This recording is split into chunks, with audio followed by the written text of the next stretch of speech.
Bismillahirrahmanirrahim. Dear friends, welcome to Idea Foundation Forum. Today we will discuss the research topic Ibadaat for Coherence with the Divine Order. Scope of our discussion under this topic is to look for answer to 5 vital questions.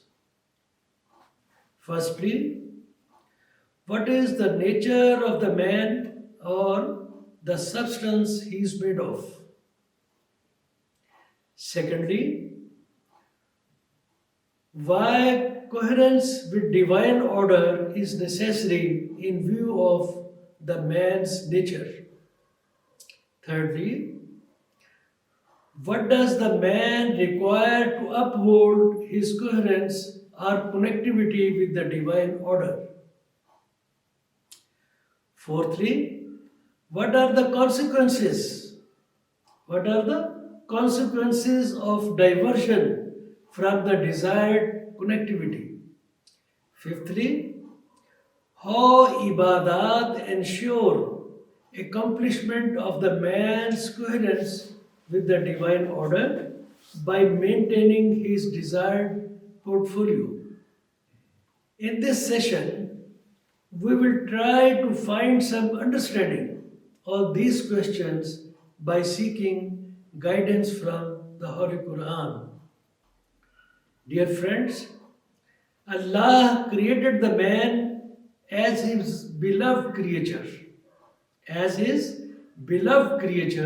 honoring him with his own divine nature as revealed in Ayat 30 of Surah Ar-Rum in the words. Listen. فطرة الله التي فطر الناس عليها. Adhere to the fitrah of Allah, Allah's nature, upon which He has created all people, you and me.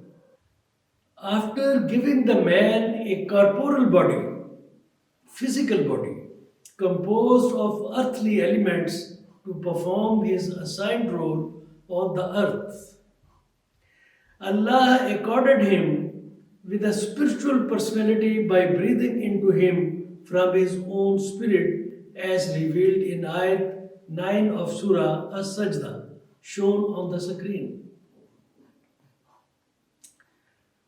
To enable the Muslims sustain this connectivity with the divine nature, Hazrat Muhammad sallallahu alaihi wasallam directed the Muslims to emulate Allah's nature, His great attributes in the words "Takhlaqu bi ikhlaqillah." It indicates significance of the spiritual bondage of the man with his creator. Thus, the man inside his corporeal body, physical body, has been made all spiritual.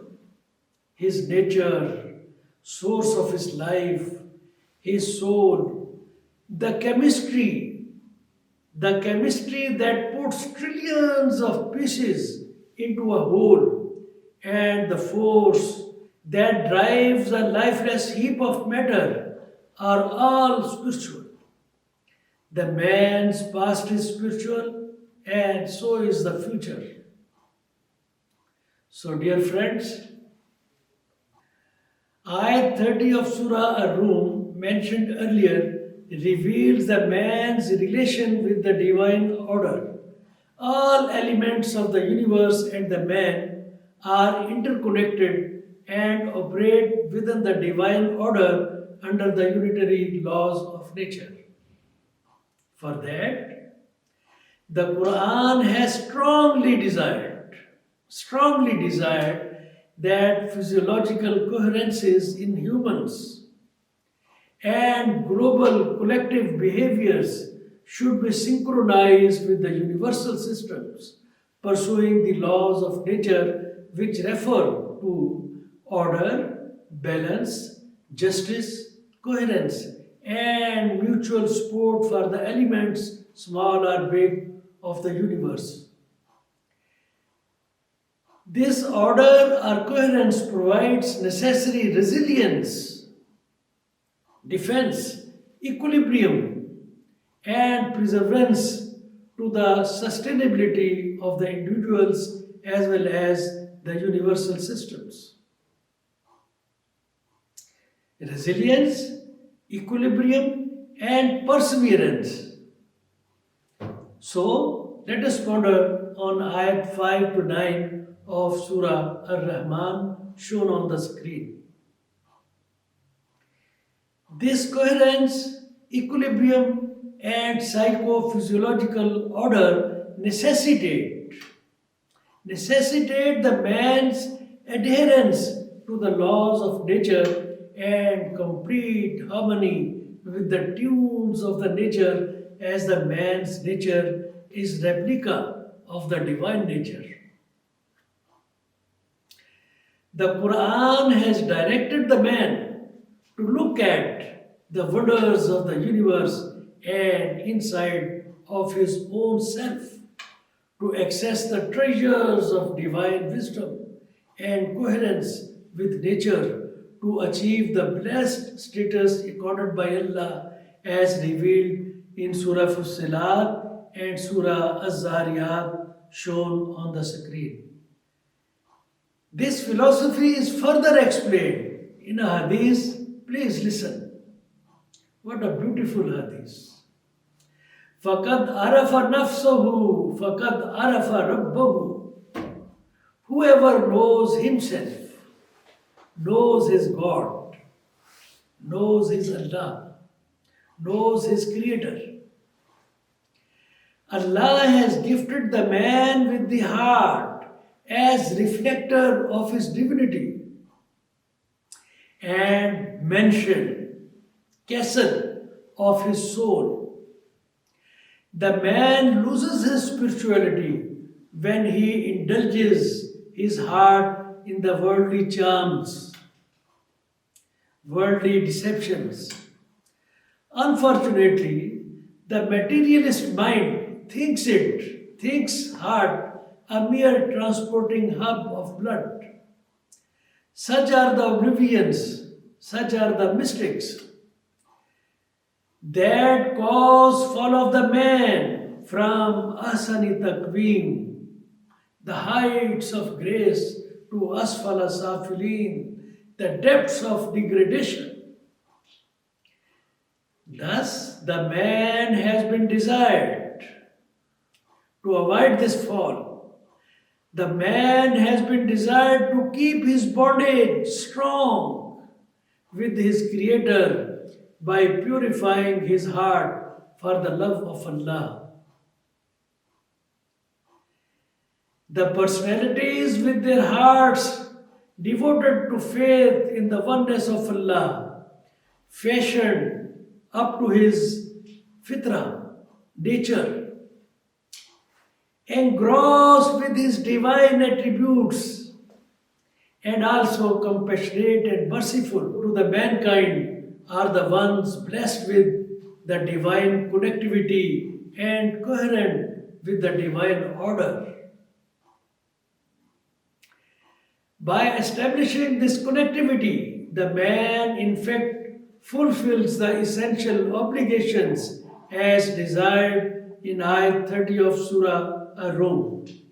Thus it entitles him, this compliance entitles him for the divine wisdom here in this world and the promised grace in the hereafter.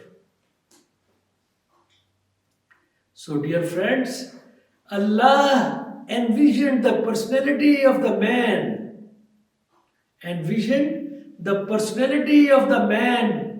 out of his great love and to manifest his divine attributes. Two purposes. One, out of his great love. The second, to manifest his divine attributes. That was the reason.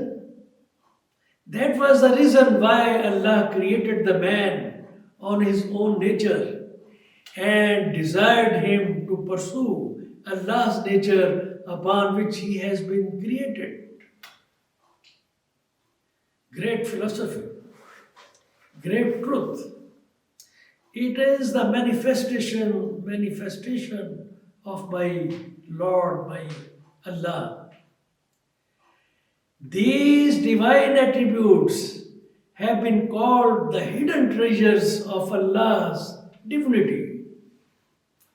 Allah created the man so that his being, his existence could be manifested. This great intention of Allah has been told in a Hadith Qudsi in a very, very expressive manner. Hazrat Muhammad sallallahu alayhi wasallam said, "Kunta kanzan makhfiyan fa'ahbabta an arafa fakhalaqta al-khalaqa laki araf." Translation. Focus on the message. I was a hidden treasure. Allah is saying, I was a hidden treasure and I wish to be known. So I created a creation, the mankind, then made myself known to them and they recognized me. Subhanallah. It was the manifestation of Allah's great love for the man that Allah assigned him the status of his vicegerent on the earth with immense powers, knowledge, great trust, and free will. It was Allah's love for the man.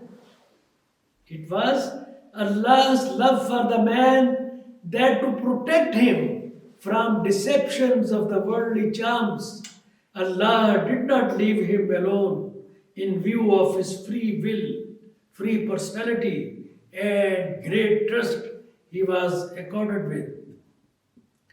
For that, Allah blessed the man with a heart connected with the Divine Spirit as a great source of guidance and supreme wisdom. Just imagine the significance, the honor, importance of your heart.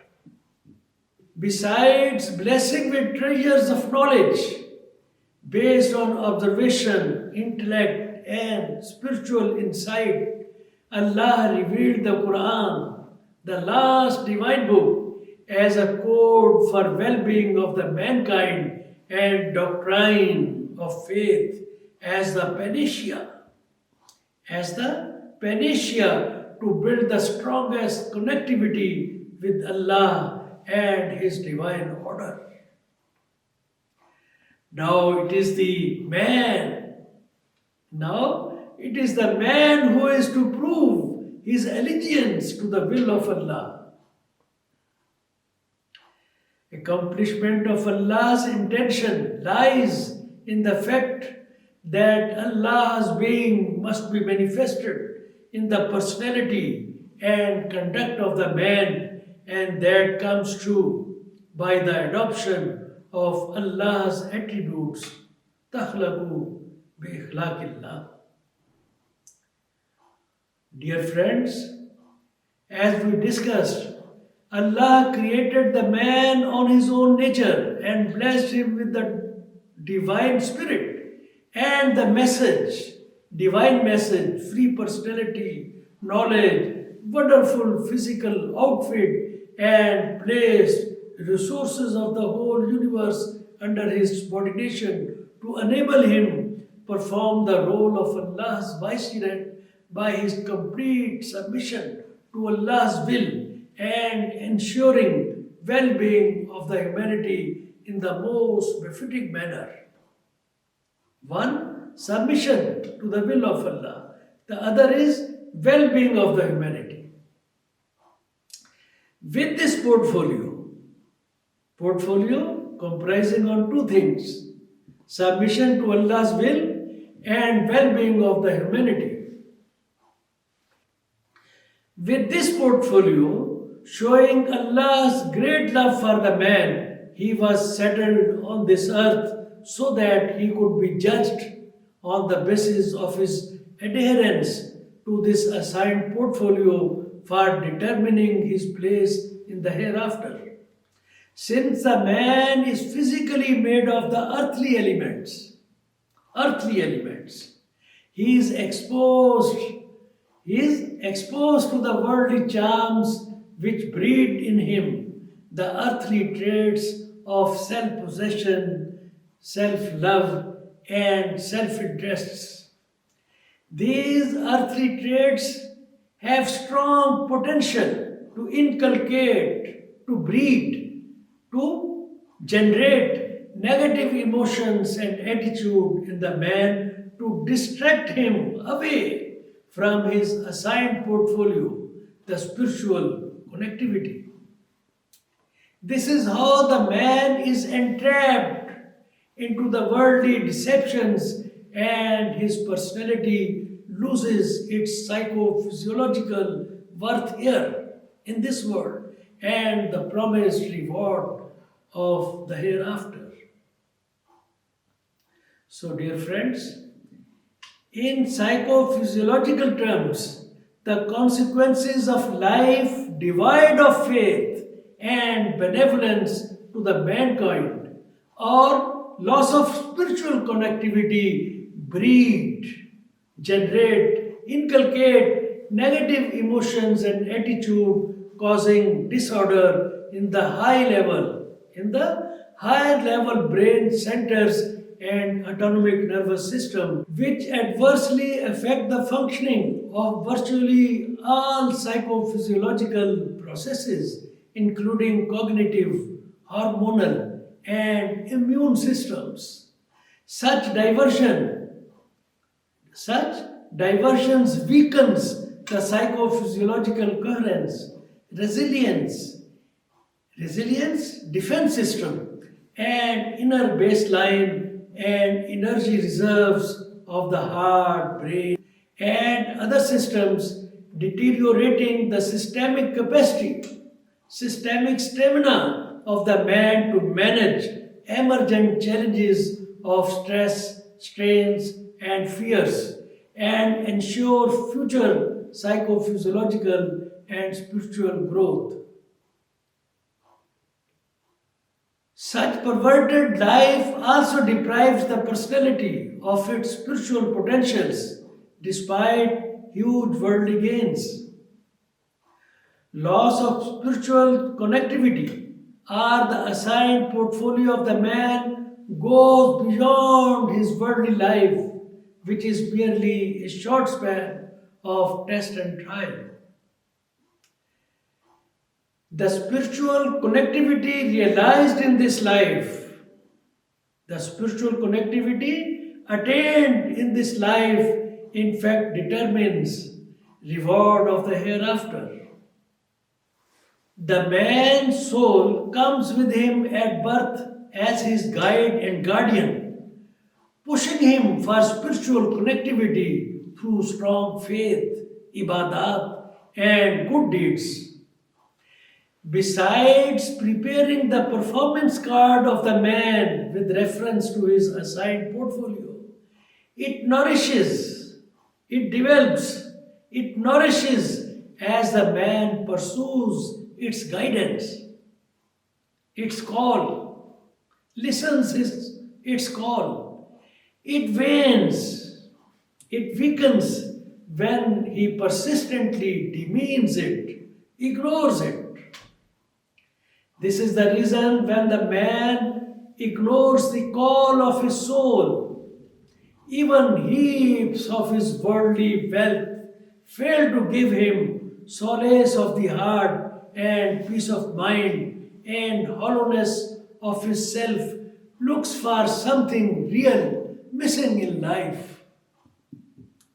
So, listening to the call of the soul is real success in this world and salvation in the hereafter. Dear friends, Ibadat truly dedicated to Allah's will breed spiritual resonance in the man's personality. This process begins when love for Allah takes precedence over all other considerations. It inculcates in the man's personality to sacrifice his worldly possessions for the love of Allah and well being of the humanity. The man starts realizing significance of the hereafter in lieu of the worldly life. By this, the man urges to know the meanings of the submission to Allah's will and seek the ways how the mankind can be best served to build the desired portfolio for the upcoming life of the hereafter. Ibadaat with strong faith in the oneness of Allah. One. With strong faith in the oneness of Allah, embellished, decorated with the attributes of ikhlas and ihsan.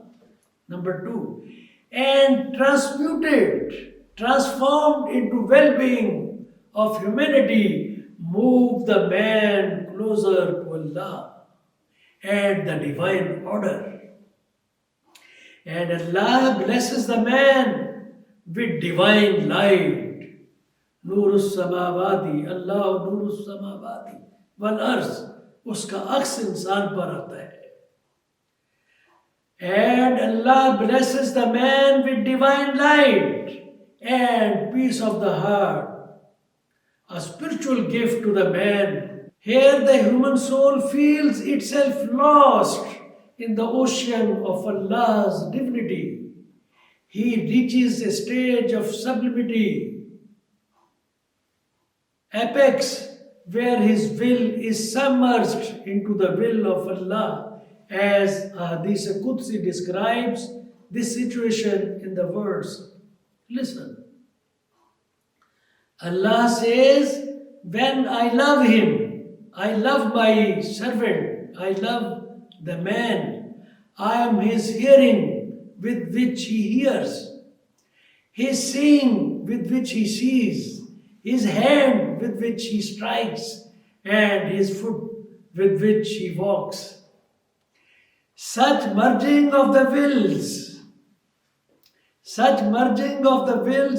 was observed in the Battle of Badr, where some actions taken by Hazrat Muhammad sallallahu alaihi wasallam were owned by Allah as revealed in Ayat 17 of Surah Al-Anfal as shown on the screen. There are several verses of the Quran that reveal the value of faith and ibadat for seeking the spiritual connectedness. In view of time constraint, I share with you only three of them here. Ayat 257 of Surah Baqarah says, Allahu waliyul lazina amanu yukhrijuhum minas zulumati ilan nur. Let me translate. God is the ally of those. God is the friend of those who believe. He brings them out of the depths of darkness and into the light. Zulumat ila nur. Now the ayat 16 of Surah Al-Maidah says, Yahdi bihillahu man ittaba rizwanahu subul as-salam wa yukhrijuhum min az-zulumati ila an-nur bi-izni وَيَهْدِيهِمْ إِلَىٰ صِرَاطٍ مُسْتَقِيمٍ, with which God guides to the ways of peace those who follow what pleases Him, bringing them from darkness out into light by His will and guiding them to a straight path.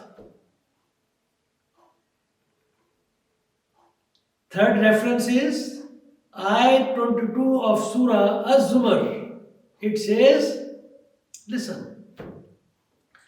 أفمن شرح الله صدره للإسلام فهو على نور من ربه فويل لقاسية قلوبهم من ذكر الله أولئك في ضلال مبين.